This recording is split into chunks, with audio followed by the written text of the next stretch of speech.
జింబాబ్వేతో జరుగుతున్న తొలి టీ20 మ్యాచ్లో భారత యువ సంచలనం వైభవ్ సూర్యవంశీ విధ్వంసం సృష్టించాడు.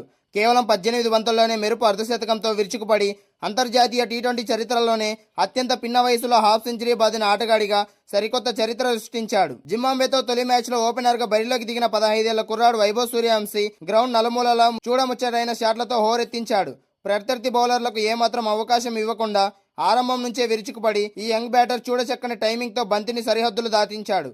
క్రీజులో ఉన్నంతసేపు ప్రేక్షకులకు పండగ వాతావరణాన్ని అందిస్తూ కేవలం 18 బంతుల్లోనే తన తొలి అంతర్జాతీయ అర్ధశతకాన్ని పూర్తి చేసుకున్నాడు.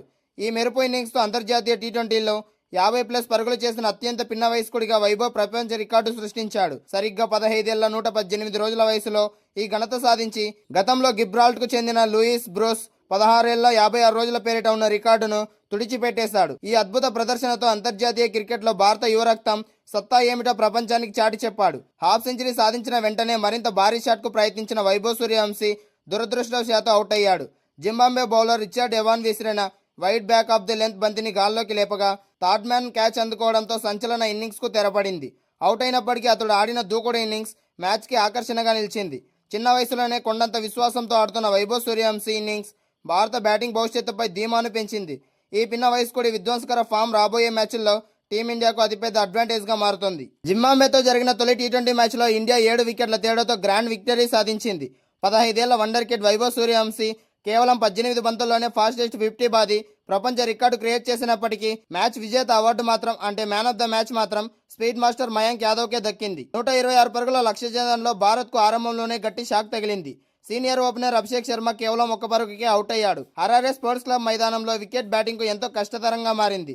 బంతి అనూహ్యంగా ఎగిరిపడుతూ కొద్ది స్వింగ్ అవుతుండడంతో బ్యాటర్లు పరుగులు చేయడానికి తీవ్రంగా శ్రమించారు. అలాంటి క్లిష్ట పరిస్థితుల్లోనూ వైభవ్ సూర్యవంశీ ఏమాత్రం భయపడకుండా జింబాబ్వే బౌలింగ్ను చితక్కొట్టాడు. 50 పరుగులు సాధించిన భారత్ను విజయ తీరాలకు చేర్చడంలో కీలక పాత్ర పోషించాడు. అయితే మ్యాచ్ ముగిసిన తర్వాత అందరూ వైభవ్కే ప్లేయర్ ఆఫ్ ద మ్యాచ్ వస్తుందని భావించారు. కానీ ప్రెజెంటేషన్ వేడుకలో మయాంక్ యాదవ్ను ఈ అవార్డు వరించింది. దీనికి ప్రధాన కారణం భారత విజయోత్సవానికి అసలైన పునాది వేసింది మయాంక్ యాదవ్ బౌలింగ్ కావడమే. దాదాపు 2 ఏళ్ల విరామం తర్వాత అంతర్జాతీయ క్రికెట్లోకి రీఎంట్రీ ఇచ్చిన మయాంక్ ఈ యంగ్ ప్లేయర్ ఇన్నింగ్స్ తొలి బంతికే డేంజరస్ బ్యాటర్ బ్రియాన్ని అవుట్ చేసి జింబాబ్వేను భారీ దెబ్బ కొట్టాడు. పవర్ ప్లేలో వరుసగా 3 ఓవర్లు వేసిన మయాంక్ యాదవ్ కేవలం 10 పరుగులు మాత్రమే ఇచ్చి 2 కీలక వికెట్లు పడగొట్టాడు. మొత్తం తన 4 ఓవర్ల కోటాలో 18 పరుగులు ఇచ్చి 2 వికెట్లు సాధించాడు. అందులోనూ ఏకంగా 14 డాట్ బాల్స్ ఉండడం అతడి కట్టుదిట్టమైన బౌలింగ్కి అద్దం పడుతోంది. హరారే పిచ్పై జింబాబ్వేను కేవలం 125 పరుగుల స్వల్ప స్కోర్కే పరిమితం చేయడంలో మయాంక్ బౌలింగ్ అత్యంత కీలకంగా మారింది. ఈ బౌలింగ్ ప్రదర్శన ఛేదనలో వైభవ్ సూర్యవంశీపై ఒత్తిడి లేకుండా స్వేచ్ఛగా ఆడేందుకు దోహదపడింది. వైభవ్ సూర్యవంశీ తన మెరుపు బ్యాటింగ్తో అభిమానుల మనసులు గెలుచుకున్నప్పటికీ మ్యాచ్ గతిని మార్చిన జింబాబ్వేను కోలుకోలేని దెబ్బ కొట్టేందుకు మ్యాన్ ఆఫ్ ద మ్యాచ్ పురస్కారం మయాంక్ను యాదవ్ను వరించింది. ఈ ఇద్దరు యువ నక్షత్రాల ప్రదర్శన భారత్ భవిష్యత్తుపై కొండంత నమ్మకాన్ని పెంచింది.